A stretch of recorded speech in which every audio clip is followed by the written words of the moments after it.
කවදාරි දවසක ඉදලා තියෙනවද සුවන් වින්දනයේ දිනවට පස්සේ හරි පහෝදාට නැගිට්ටට පස්සේ හරි ආයෙනම් මම මේ නරක පුරුද්ද කරන්නේ මම මේක නවත්තන්න ඕනේ මේක මට හරියන්නේ නැහැ කියලා හිතලා තියෙනවද? එහෙම නැත්නම් ඔයා ටික දවසක් ඕක නවත්තලා ඉඳලා try කරලා ආපහු ඒකට යොමු වෙලා තියෙනවද? මේක නැවතුත් මට මොනව වෙයිද? මේක නැවතුත් මට වාසියක් වෙයිද? නැත්නම් අවාසියක් වෙයිද කියලා හිතලා තියෙනවද? එහෙමනම් අපි අද කතා කරමු සුවන් වින්දනය ගැන හැමදේම. මයින්ඩ් ස්කයි කියන්නේ සාර්ථකත්වයට අවශ්‍ය හැමදේම කතා කරන්න අදපු channel එකක්. හැබැයි සාර්ථක වෙන්න නම් මුලින්ම අපි අපේ වැරදි පුරුදු ටික හදාගෙන ඉන්න ඕනේ. හොඳ නිින්දක් ගන්න ඕනේ. අද අපි bad habits වලින් බහුතරයක් පිරිස අතර තියෙන සුවන් වින්දනය ගැන හැමදේම කතා කරමු. මේක සාර්ථකත්වයට හරි විදිහට යොදාගන්නේ කොහොමද කියලා අපි කතා කරමු. දිගටම ඉන්න. අපි කෙලින්ම කතා කරමු. මේක නවත්තන්න ඇයි මෙච්චර අමාරු? සරල සිංහලෙන් කියනවා නම් අපේ මොලේ තියෙනවා ඩොපමින් කියලා රසායනිකයක්. මේක තමයි අපිට සතුට කියන රසායනිකය. එතකොට ඔබ මොනවා හරි කෑමක් අද්දී ඩොපමින් 100%ක් නිකුත් වෙනවා නම් ඔබ අර වීඩියෝ එකක් බලලා වීඩියෝ තෝරලා බලද්දී මේ ඩොපමින් 100 200ක් 300ක් විතර වැඩිපුර නිකුත් වෙනවා. එතකොට මොළය හිතනවා මේක එක දිගටම කරනකොට ඔබේ මොළය හිතනවා මේක තමයි සාමාන්‍ය මට්ටම කියලා හිතනවා. 100 200ක් 300ක් විතර නිකුත් වෙනවනේ. එතකොට දැන් අර නිකුත් වෙන ප්‍රමාණය සාමාන්‍ය මට්ටම කියලා මොලේ හිතුවට පස්සේ තව ඊට වඩා වැඩිපුර level එකකට නිකුත් කරන්න තව වැඩිපුර දේවල් බලනවා. හරි. මේක සරලව පැහැදිලි කරනවා නම් ඔබ නිකන් හිතලා බලපන්. ඔබ ඉස්සරෝම සුවන් වින්දනයේ දෙන්න වීඩියෝ එකක් බැලුවා හරි මොකක් හරි බලන්න නැති. ඒක ඉස්සරෝම බලලා තෘප්තිමත් වුණ දෙකයි අද තෘප්තිමත් වෙන්නේ මොකෙන්දයි කියලා හිතලා බලන්න. එතකොට ඔබට තේරෙනවා මොන තත්ත්වෙද ඔබ ඉන්නේ කියලා. මේ කියන්නේ නිල් චිත්‍රපටි බලලා කරන සුවන් වින්දනය ගැන. හරි? එතකොට මේවා බලලා පැය දෙක තුනක් බලලා සුවන් වින්දනය වෙතුනට පස්සේ ඔයාලට සිද්ධ වෙන හානිය ගැන කතා කරොත් පාඩම් කරන්න කම්මැලි හිතෙනවද? ජිම් යන්න හරි මොනවා හරි වැඩ කරන්න පණ නැහැ වගේ ගතියක් තියනවද? යාළුවොත් එක්ක කතා කරන්න ගියාට කතා කරන්න හිතෙන්නේ නැහැ. ඇයි? මොලේ කියනවා මට අර ලොකු ඩොපමින් ෂොට් එක ඕනේ. මේ පොඩි දේවල් වලින් මම තෘප්තිමත් වෙන්නේ නැහැ. සරලවම කිව්වොත් ඔබේ මොලය සොම්බි කෙනෙක් වෙලා තමයි තියෙන්නේ. හරි මචං. මේක විද්‍යාව පැත්තකින් තියමුකෝ. ලෝකෙ දිනපු මිනිස්සු මේ ශක්තිය පාවිච්චි කළේ කොහොමද කියලා ඔබ දන්නවද? ඒ රස ඇහුවට පස්සේ ඔබට හිතෙයි මම මෙච්චර කල් මොන පිස්සුවක්ද කෙලිය කියලා ඔබට හිතෙයි. ඔබ අහලා තියෙනවද මයික් ටයිසන්? ලෝකෙ හිටපු භයානකම බොක්සිං ක්‍රීඩකයා. එයා ෆයිට් එකකට එන්න මාසයකට කලින් විතර එහෙම නැත්නම් මාස ගානකට කලින් කෙල්ලෙක් දිහා බලන්නේවත් නැහැ. ඇයි ඒ? ටයිසන් කියනවා ඒ එකතු වෙන ශක්තිය ඒක මාව රින් එක ඇතුලේ සතෙක් කරනවා. මේකට කියන්නේ sexual transformation. මට ඉංග්‍රීසි එච්චරම බෑ. හැබැයි මේ වචන සිංහලෙන් කියන්න තේරෙන්නේ නැහැ. සමා වෙන්න ඉංග්‍රීසි වචන වැරදුනොත්. හරි කමෙන්ට් එකක් දාගෙන යන්න මේක ඔහොමද මේ ප්‍රොනවුන්ස් කරන්නේ මේමයි කියලා. හරි. Napoleon හිල්ගේ Think and Grow Rich මේ පොතට වෙනම පරිච්ඡේදයක් පවා එකතු කරලා දෙනවා මේ කාරණාව ගැන. හැබැයි අපේ ලංකාවේ මිනිස්සු මේ දේවල් කතා කරනවා බොහොම අඩුයි. යන්නේ රැල්ලෙන් මිදිලා අපි වෙනම යා. හරි පාරේ අපි යමු. හරි. අපි හැමෝටම ඕනේ සාර්ථක වෙන්න. ඔබටත් ඕනේ මටත් ඕනේ. හැමෝම කැමති සාර්ථක වෙන්න. හැබැයි අපි අකමැති අපි හොයන්නේ බලන්නේ නැති මූලික දේවල් තමයි මේ අපේ පොඩි දේවල් ඉඳ තමයි අපේ සාර්ථකත්වය පහුවෙලා තියෙන්නේ. අපි ඒක තේරුම් ගන්න ඕනේ. එතකොට මේ මම කියන්න හදන්නේ ලෝකෙ දිනපු මිනිස්සු ස්ටීව් ජොබ්ස්, නිකොලා ටෙස්ලා, මොහමඩ් අලි මේ හැමෝම තේරුම් ගත්ත දෙයක් තියෙනවා. පිරිමියෙක්ගේ ඇඟේ තියෙන බලවත්ම ශක්තිය තමයි මේක. ඔබ මේක රැතිස්සේ ටිෂු එකක හරි කොමන්ඩ් එකක හරි යවලා නාස්ති කරනවා නම් ඔබ කරන්නේ ඔබේ සාර්ථකත්වය පස්සට දාන එක. තනිකර නිකන් ඉතාලි ගහක් තියෙනවා. මේ ගහේ මේ මල් හැදෙනවා පොඩි පළතුරු ගහක් කියලා හිතා. ඒ ගහේ මල් හැදෙනවා. පොඩිවට ගෙඩිය හැදුන ගමන් ඒක නිකන් වැටුණොත් හැමදාම වැටෙනවා නා. අපි ඒ ගහට කැමතිද? කපලා විසි කරලා දානවා. එතකොට ඔය පැත්තම අනිත් පැත්තට හිතා. ඔබ ඔය කරන්නේ එහෙම දෙයක් නෙමෙයිද කියලා. හරි. කතාවට එමු.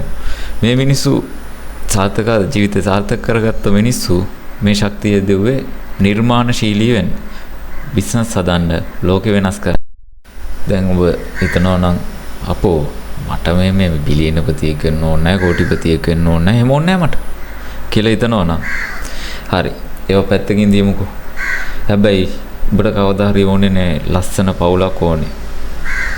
ලස්සන බිරිඳක් එක්ක ලස්සන පවුල් ජීවිතයක් ගත කරන්න ඕන. අන්න එතනදී මේ වැරද්ද බලපානවා.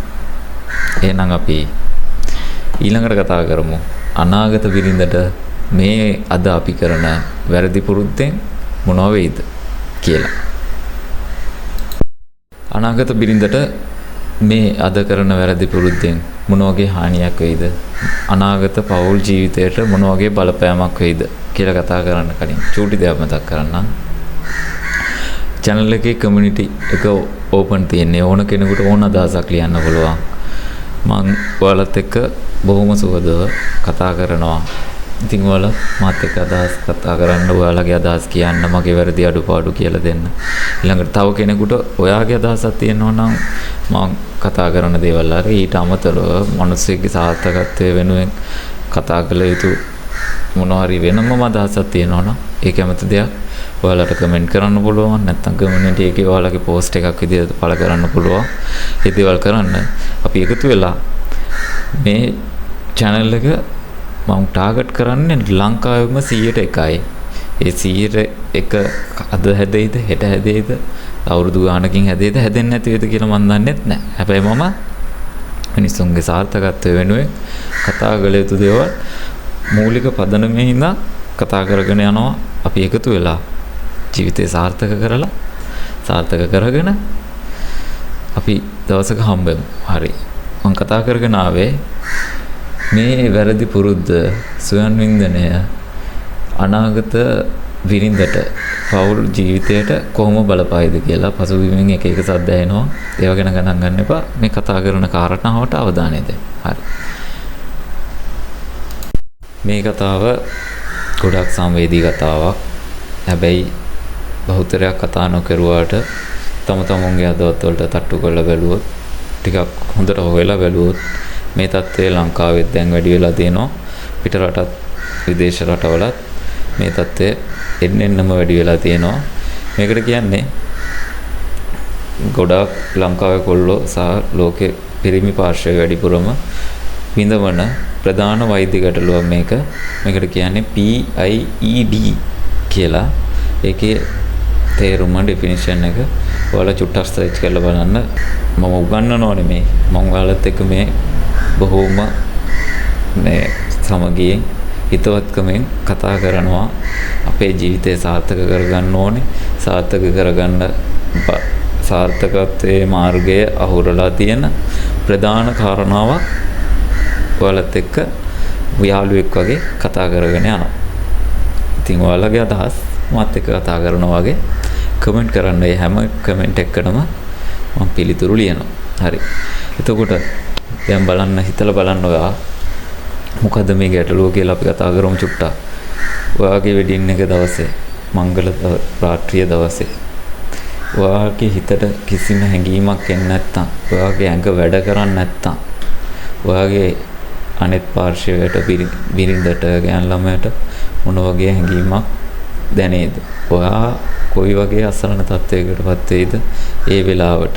ෆීලින් නැහැ වගේ හැඟීමක් දැනෙන මොහොතකට ඔයාගේ ශරීරය වැඩ කරන්නේ නැති මොහොතක් කියලා හිතන්න. ඔයාගේ මංගල රාත්‍රිය එතකොට ඔයාගේ බිරිඳ හිතනවා අනේ මං ලස්සන නැද්ද?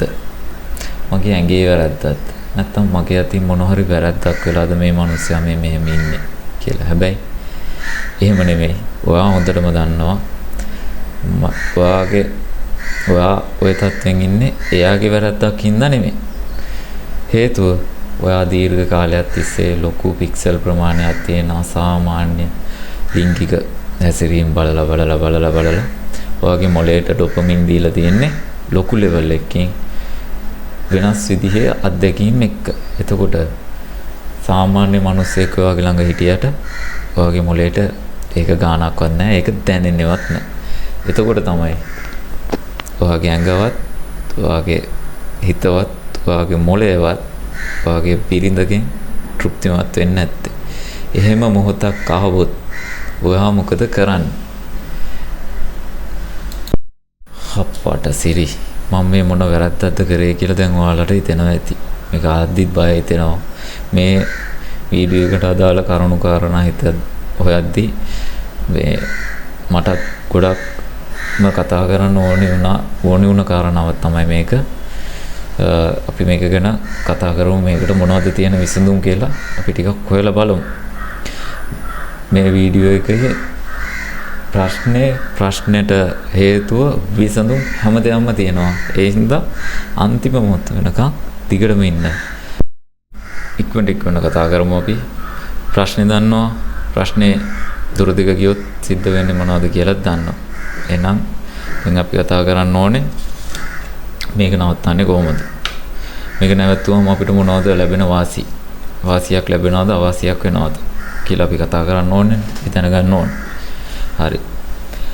පිරිමියෙක් මේක දවස් 7ක් නොකර හිටියොත් 7 වෙනි දවස වෙද්දී එයාගේ ටෙස්ටස්ටරෝන් ප්‍රමාණය 45.7කින් ඉහළ යනවා කියලා විද්‍යාවෙන් ඔප්පු කරලා තියෙනවා. නිකන් හිතහන් භාගයකින් පවර් එක වැඩි වෙනවා. ඔබේ දැන් තියෙන පවර් එක භාගයකින් වැඩි වෙනවා. එතකොට කොහොම වෙයිද? ඔබේ කටහඬ ගැඹුරු වෙනවා. ඇස්වල ફોකස් එක වැඩි වෙනවා.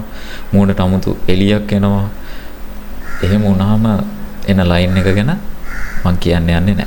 දැන් ඔයයිදී ලැබෙන ප්‍රතිඵල මොනවා හරි තියෙනවානේ. කෙල්ල බලනවා හරි මොනවා හරි තියෙනවා. ඒ දේවල් ඔය පවර් එක තව 147.45.7කින් වැඩි වුණාම කොහොම තියෙද? හරි. එහෙනම් මේක නවත්තන්න ඕනේද නැද්ද කියන්න තවත් මීට වඩා හේතු ඕනේ නැහැ කියලා මම විශ්වාස කරනවා. මේ වගේ ලෙවල් එකකට එනවා නම් මේක දිගටම නොකර හිටියොත් කොහොම වෙයිද? මට මේක නවත්තන්න ඕනේ. හැබැයි මට බෑ කියන එක නේද ප්‍රශ්නේ. අන්න ඒකට තමයි මම මේ කියන මෙතඩ් එක අනුගමනය කරන්න ඕනේ. ගැලවෙන්නේ කොහොමද? ඔබ මෙච්චර කාල ෆේල් උනේ ඔබට ප්ලෑන් එකක් නැති හින්දා. මෙන්න අද මම දෙනවා ප්ලෑන් එක. ඒක ඒ විදිහට කරලා බලන්න, try කරලා බලන්න. රැට ෆෝන් එක කාමරේ තියාගන්න එපා. පුළුවන් උපරිමයෙන් try කරන්න ෆෝන් එක කාමරේ තියාගන්න නැතුව ඉන්න. නැත්තම් ඕක හිතලම හරි ටිකක් දුරින් තියාගන්න. ෆෝන් එක ළඟ තියෙද්දි තමයි ඔය එක දේවල් හිතෙනවා. හිතනකම ෆෝන් එකට යන්නේ අත යන්නේ. හරි. ඕක නවත්තලා නිකම්ම හිටියොත් නම් ප්‍රශ්න වැඩි වෙනවා, ටෙන්ෂන් එක එනවා, කේන්ති යනවා, ඒ වගේ දේවල් වෙනවා. ඩොපමින් ලෙවල් එක මොලේට දෙන වෙන දෙයකට අවධානය දෙන්න. මොනවා හරි අලුත් දෙයකට අවධානය දෙන්න. බිස්නස් එකක් කරන්න පටන් ගන්න, YouTube channel එකක් කරන්න, TikTok කරේ මොනවා හරි. ඔයාගේ ඩොපමින් ලෙවල් එක නිකුත් වෙන මොනවා හරි අලුත් දෙයකට අවධානය දෙන්න හිත කර දෙයකට. හරි. ඕක කරන්න හිතන වෙලාවට push up 10ක් 15ක් ගන්න. එතකොට ඔය ආසාව නැති වෙලා යනවා. ඇඟත් හැදෙනවා, හිතත් හැදෙනවා. මුල් කාලෙ වෙද්දී පොඩ්ඩක් කේන්ති යනවා, වැඩි වෙනවා, මොලේ පරණ පුරුද්ද ඉල්ලනවා. 90ක් මේ වෙලාවේදී ෆේල් වෙනවා. හැබැයි ඔබ හැලෙන්න එපා. හිතට කිසිම සතුටක් නැහැ වගේ දැනෙයි. ඒක හිතන්න එපා. අල්ලගෙන ඉන්න.